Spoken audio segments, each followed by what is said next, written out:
Hai teman-teman, Shalom. Perkenalkan, nama saya Leoni Greti Surudani, Fakultas Teknik, Prodi Teknik Sipil, semester 1.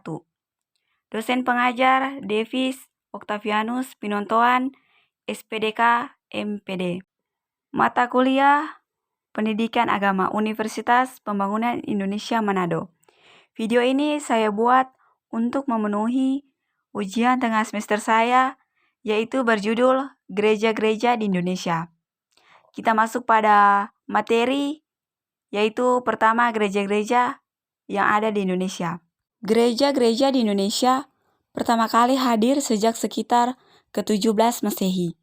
Sejak saat itu sampai sekarang di Indonesia terdapat banyak sekali jenis-jenis atau aliran denominasi gereja. Pada umumnya, gereja-gereja Kristen di Indonesia dapat dibagi ke dalam 3 aliran utama, yaitu pertama, Gereja Katolik Roma di bawah pimpinan dengan sistem episkopal di bawah kepemimpinan Paus. Kedua, Gereja Protestan yang diperkasai oleh Martin Luther dan John Calvin. Ketiga, Gereja Ortodoks dengan sistem episkopalnya. Kita masuk pada materi yang kedua, yaitu Gereja Calvinis. Calvinis adalah nama yang dikenakan pada gereja-gereja penganut ajaran Johannes Calvin, sang reformator gereja. Sulit ditentukan dengan pasti kapan awal kemunculan aliran Calvinis. Sebab hingga aliran ini diberi nama Calvinis, prosesnya cukup panjang dan rumit pula.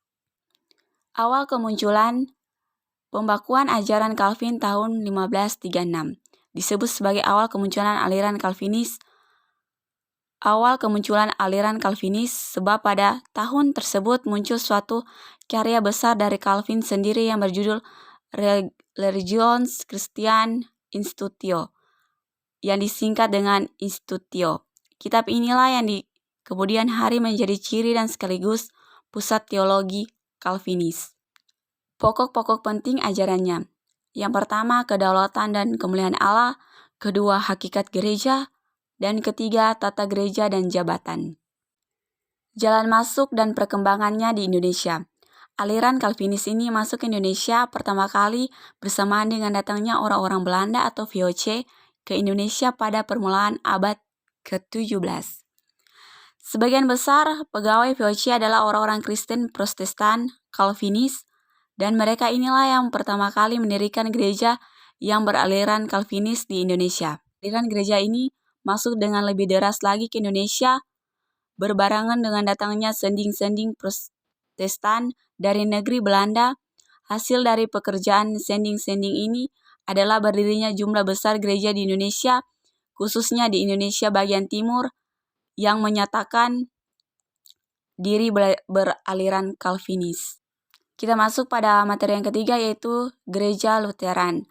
Lutheran adalah sebuah nama yang diberikan kepada para pengikut Martin Luther, sang reformator gereja. Sulit ditentukan dengan pasti kapan aliran ini mulai muncul, sebab hingga aliran ini diberi nama Lutheran, ia melalui proses yang cukup panjang dan rumit.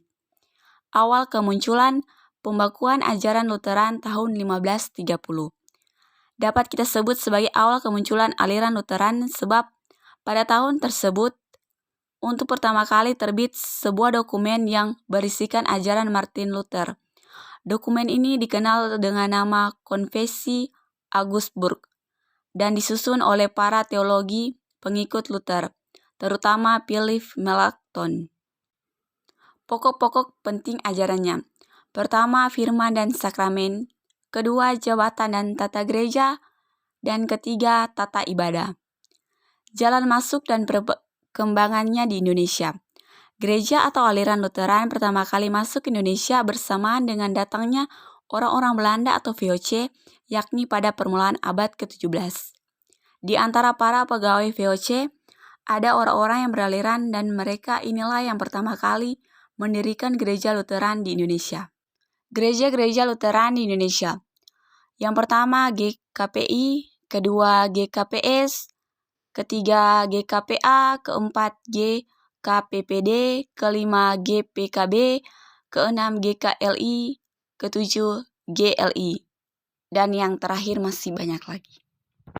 Kita masuk pada materi yang terakhir, yaitu gereja karismatik.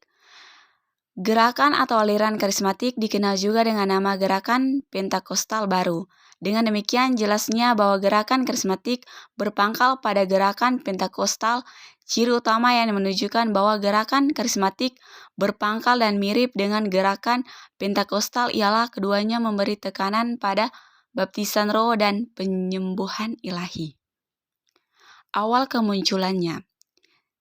Cikal bakal gerakan karismatik ini adalah sebuah organisasi para pengusaha Kristen yang bernama The Full Gospel Business Men's Fellowship atau VGMV yang dibentuk oleh Demos Sakarian, seorang miliuner di kota California, Amerika Serikat. Pokok-pokok penting ajarannya. Yang pertama, pujian. Kedua, penginjilan. Ketiga, karunia-karunia roh. Keempat, kuasa rohani. Sekian dari video saya. Diucapkan terima kasih. Shalom.